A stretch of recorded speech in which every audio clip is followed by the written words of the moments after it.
10. Felicidade no caminho da providência. Um lar abençoado e feliz. Quem não quer conquistar essa condição para si e para seus entes queridos? O ser humano pode ser bem-sucedido na profissão, ter saúde plena, recursos materiais e fácil acesso a tudo aquilo que se convencionou na sociedade, como passaportes para a felicidade, bela casa, viagens, carro do ano, e mesmo assim viver uma situação ruim dentro da própria casa. Salomão, o sábio, bem disse: melhor é um pedaço de pão seco, com paz e tranquilidade, do que uma casa onde há banquetes e muitas brigas. Provérbios 17, versículo 1. Ao longo de toda a Bíblia, encontramos relatos acerca de famílias que buscavam a felicidade. Foi assim com Abraão e Sara, e mais tarde com Isaque e Rebeca, e Jacó e Raquel. Muito tempo depois, encontramos a história de uma família nada convencional, que enfrentou uma tragédia, a morte de um homem, Elimeleque, e de seus 2 filhos, Malom e Quilion. E teve de se reinventar a partir da relação de uma das noras restantes, Ruth, e sua sogra Noemi, para reencontrar o caminho da felicidade. O livro de Ruth, no Antigo Testamento, é um dos mais belos poemas de toda a literatura universal. É a saga de uma família temente a Deus, que em um tempo de fome e instabilidade, deixa sua cidade em busca de sobrevivência e encontra a própria morte. O casal Elimeleque e Noemi, com seus 2 filhos, Malom e Quilion, viviam em Belém de Judá, cidade cujo nome significa Casa do Pão, e onde muitos séculos depois, o Filho de Deus nasceria neste mundo. Era o tempo dos juízes, uma época de crises entre os hebreus e conflitos com povos hostis. Nesse tempo, faltou o pão. Em vez de buscar a direção de Deus, essa família foge para Moabe. Buscando segurança, encontraram a doença. À procura de vida, se depararam com a morte. A Bíblia diz que Elimeleque morreu, e tempos depois, seus 2 filhos. Possivelmente por alguma doença ou pelo efeito nocivo da situação que viviam. Agora, Noemi se vê só, desamparada, com 2 noras viúvas, em terra estrangeira. Porém, chegou a Moabe o rumor de que Deus visitaria o seu povo, dando-lhe pão. Para Noemi, aquela boa nova não era apenas uma questão de sobrevivência, um novo horizonte social e econômico, mas uma visitação de Deus. Ela olha para a vida pela perspectiva divina. Noemi resolve voltar à sua terra e uma das noras, Ruth, decide fazer uma aliança de fidelidade com ela. Aqui começa uma das mais belas histórias da Bíblia. Com a sogra buscando reconstruir a vida da nora. Em seu coração já idoso, ela quer que Ruth se case novamente, seja feliz e tenha um filho para perpetuar a memória de sua família. Com isso, vemos que nossa felicidade precisa ser construída através do lar, da família. Muitas pessoas buscam a felicidade pensando que ela é como um tesouro que se descobre no fim da jornada. Mas a felicidade é conhecida mais em como se vive do que aonde se quer chegar. Elimeleque saiu de sua cidade, a Casa do Pão, e buscou abrigo ao lado da família, em Moabe, entre um povo que não era o seu. Porém, não encontrou a sobrevivência nessa cidade, e sim a morte. Fugir muitas vezes não é a solução. Abraão desceu ao Egito, e isso lhe custou caro. Isaque queria também fugir e Deus o proibiu. Muitos hoje querem fugir da crise familiar, do casamento que não anda bom ou dos filhos que, em sua visão, se tornaram um peso. Porém, descer a Moabe pode ser um caminho de morte. e não de vida, de desespero e não de felicidade. A felicidade é conhecida mais em como se vive do que aonde se quer chegar.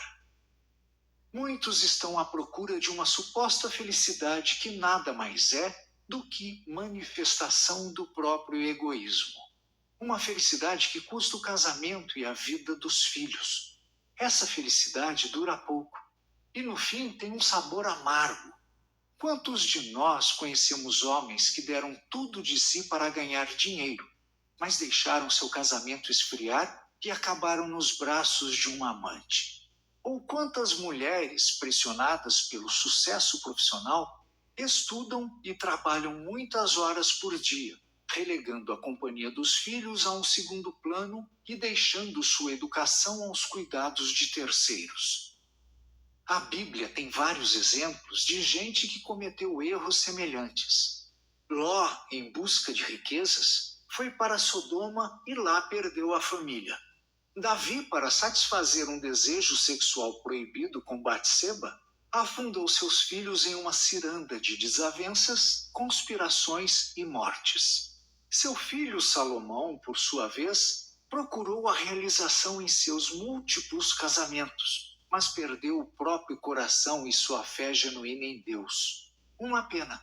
A verdadeira felicidade deve ser construída em torno da família. É melhor ser pobre em meio ao amor e à harmonia do que desfrutar de banquetes em uma casa onde há contendas. Noemi partiu de Belém feliz e voltou amarga.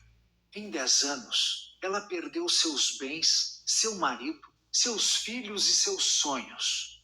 Por isso ela pensa até em trocar de nome. Nos tempos bíblicos, os nomes muito diziam acerca das pessoas. Noemi significa feliz, alegre. Depois de tantas dores e perdas, ela quer ser chamada de Mara, que quer dizer amargurada. Que triste fim para alguém que saíra em busca da felicidade.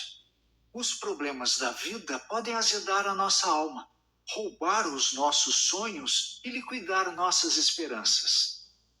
Noemi pensou que Deus estava contra ela. Ela estava olhando para a vida por uma ótica distorcida.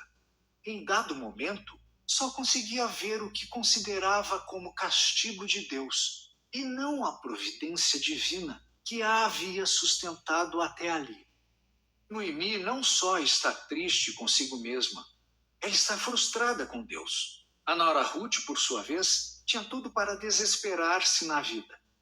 Ela era gentia, ou seja, não pertencia ao povo de Israel. Havia perdido o sogro, o cunhado, o marido e ainda por cima não tivera filhos. Para piorar as coisas, tinha ao seu lado uma sogra viúva, idosa, pobre, desamparada e estrangeira. A certa altura, Noemi aconselha a Ruth que procure outro casamento. Ela era ainda jovem e atraente, argumenta a sogra. Ficar ao seu lado somente comprometeria o futuro dela. A verdade é que, viúva e sem filhos, Noemi pensou estar no fim da linha. Porém, quando nos sentimos assim no fundo do poço e no esgotamento de nossos recursos, Deus pode intervir, mudando o cenário. O Senhor pode restaurar seu lar. O Senhor pode lhe fazer feliz. A verdadeira felicidade deve ser construída em torno da família. É melhor ser pobre em meio ao amor e à harmonia do que desfrutar de banquetes em uma casa onde há contendas. Noemi não busca um marido para Ruth, mas um lar. Muitos querem apenas se casar e por isso tomam decisões apressadas. É melhor ficar sozinho do que fazer um casamento precipitado. Ademais, Ruth era moabita, devota do deus Camus, uma divindade pagã, segundo a ótica do povo hebreu. Embora não conhecesse o Deus vivo, ela deixou sua terra, sua parentela, seus deuses e abraçou a fé de sua sogra. Disse ela a Noemi: aonde quer que tu fores, irei também. Aonde quer que pousares, ali pousarei. O teu povo é o meu povo. O teu Deus é o meu Deus. Onde quer que morras, morrerei eu, e ali eu serei sepultada. Faça-me o Senhor o que bem lhe aprouver. Se outra coisa que não seja a morte me separar de ti. Ruth, capítulo 1, versículos 16 e 17. Um dos grandes problemas do casamento misto é que, primeiro, a pessoa busca o cônjuge antes de buscar a Deus. Busca sua vontade mais do que a vontade de Deus. Porém, como Ruth buscou a Deus em primeiro lugar, o Senhor lhe deu um marido crente, rico e generoso, e ela tornou-se avó de ninguém menos que o grande rei Davi, integrante da genealogia do Messias. Deus honra aqueles que o honram. O livro de Ruth nos ensina que o caminho da felicidade é traçado pela mão soberana da providência. Ruth casou-se com Boaz, um rico fazendeiro da família de Elimeleque, que se tornou o resgatador da família. Ruth amou sua sogra na pobreza e na riqueza. Deu a ela um neto, que foi para ela melhor do que 7 filhos. O filho de Ruth, neto de Noemi, foi Obed, pai de Jessé e pai de Davi, o grande de Israel, o mais eloquente tipo do Messias.